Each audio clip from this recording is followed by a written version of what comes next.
महादेव भक्तों, कैसे हैं आप सब। आशा करती हूँ आप सब ठीक होंगे। मैं सीमा स्वागत करती हूँ अपने यूट्यूब चैनल ज्ञान सागर में। आज मैं आपको बताने वाली हूँ कि 2025 में सबसे पहले पड़ने वाली मकर संक्रांति की शुभ तिथि क्या रहने वाली है और कौन सा उपाय करके आप धन को प्राप्त कर सकते हैं और क्या आपको स्नान दान करना चाहिए जिससे आपके जीवन में खुशी आए। तो आइए जानते हैं कि इस साल मकर संक्रांति किस तिथि को पड़ रही है और शुभ मुहूर्त क्या रहने वाला है।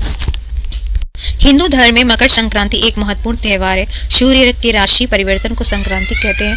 हर वर्ष कुल 12 संक्रांति आती है, जिनमें से मकर संक्रांति, जिसे पौष संक्रांति भी कहा जाता है, सबसे महत्वपूर्ण मनाई जाती है। यह त्योहार भारत व नेपाल में मनाया जाता है। मकर संक्रांति नए साल का बड़ा त्योहार होता है।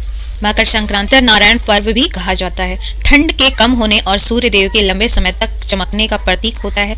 पूरे देश में इस दिन को उत्सव के रूप में मनाया जाता है। इस दिन नदियों में स्नान और दान का बहुत महत्वपूर्ण महत्व होता है। आइए अब जानते हैं कि अगले वर्ष कब है इस वर्ष कब है मकर संक्रांति से जुड़ी तरह तरह की परंपराएं कौन कौन सी है। हिंदू कैलेंडर के अनुसार वर्ष 2025 में सूर्य देव मकर संक्रांति में 14 जनवरी मंगलवार को प्रवेश करेंगे।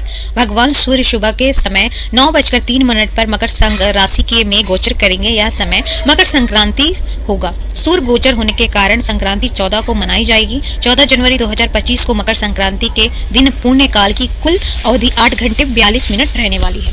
सुबह 9:03 से शाम 5:46 तक रहेगी। इस दिन 1 घंटा 45 मिनट का महापुण्य काल है। सुबह 9:03 से लेकर सुबह 10:48 तक महापुण्य काल रहेगा।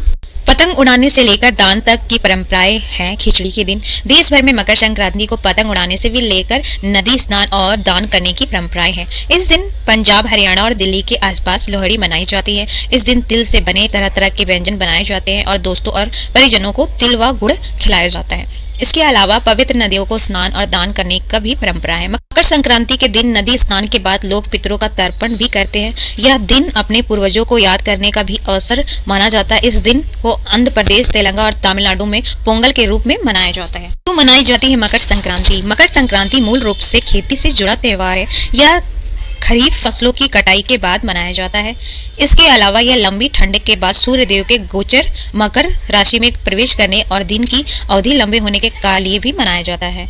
ये मकर संक्रांति का महत्व। मकर संक्रांति के दिन सूर्य उत्तरायण होते हैं और इस दिन से देवताओं का भी दिन प्रारंभ माना जाता है। इस दिन के बाद भगवान सूर्य मकर राशि में होते हुए मिथुन राशि तक गोचर करते हैं और साथ इस दौरान कैलेंडर के 6 माह आते हैं। इस समय से गर्मी धीरे धीरे बढ़ने लगती है और ठंड कम होने लगती है। मकर संक्रांति के बाद से दिन का समय अधिक और रात का समय कम होने लगता है। वर्ष में जब भगवान सूर्य कर्क राशि में गोचर करते हैं तो उससे सूर्य का दक्षिणायन होना शुरू हो जाता है। सूर्य के दक्षिणायन होने से के देवताओं की रात्रि शुरू होना माना जाता है। इस दिन से दिन का समय कम और रात का समय ज्यादा होने लगता है। ये जानते हैं कि मकर संक्रांति पर धन प्राप्ति के लिए कौन से उपाय आप कर सकते हैं। इस दिन दान करना शुभ माना जाता है। खासतौर पर तिल, कंबल, काली उड़द की दाल, लाल कपड़ा, लाल मिठाई, मूंगफली, चावल, गुड़ और खिचड़ी का दान करना चाहिए। इस दिन जरूरतमंदों को भोजन कराना चाहिए और उन्हें वस्त्र दान करना चाहिए। नवग्रहों के नाम से नमक, रुई, तेल, चावल, तिल, गुड़, आलू और कुछ पैसे दान करके रख ले और फिर इन्हें किसी पंडित या जरूरतमंद को दान करे।